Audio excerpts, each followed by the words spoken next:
Hey everybody, welcome into the Nesson Studios. Michaela Vernava joined on the line by John Campbell, our sports analyst for oddshark.com. John, life is good in Boston right now. It is 80-something degrees out there, beautiful out, playoff action. Only city with both an NHL and an NBA team in the playoffs right now, and the Red Sox are doing really well. We're all hyped up. I want to start with the Celtics.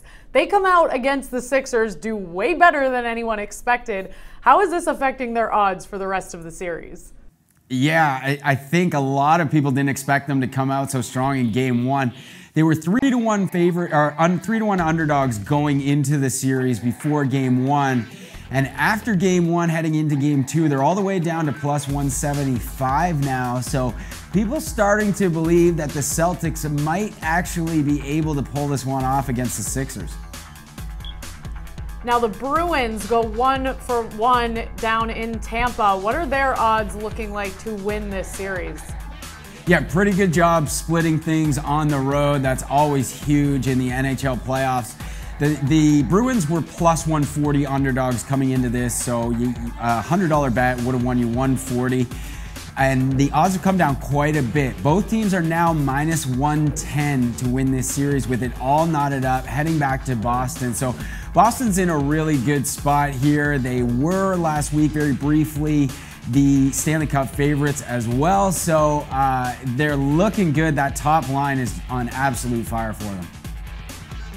And meanwhile, the Red Sox, 19 wins in the month of April to set a franchise record for most wins in that month.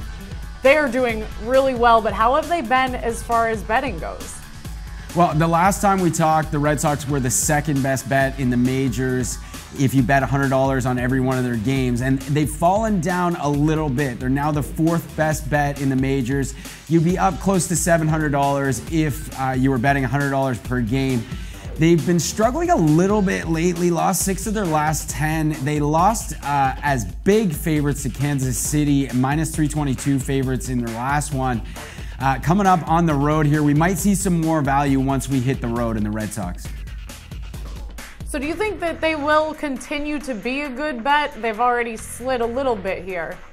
Yeah, they haven't been a great bet lately, but I think once they get on the road, I think we'll start to see some better numbers with them, especially against the Yankees. I think there'll be much better value on the Red Sox coming up, but right now, the next few games, you may want to stay away because these prices are still really high.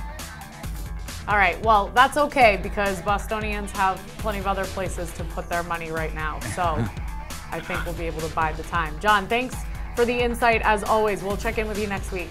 Thanks, Michaela.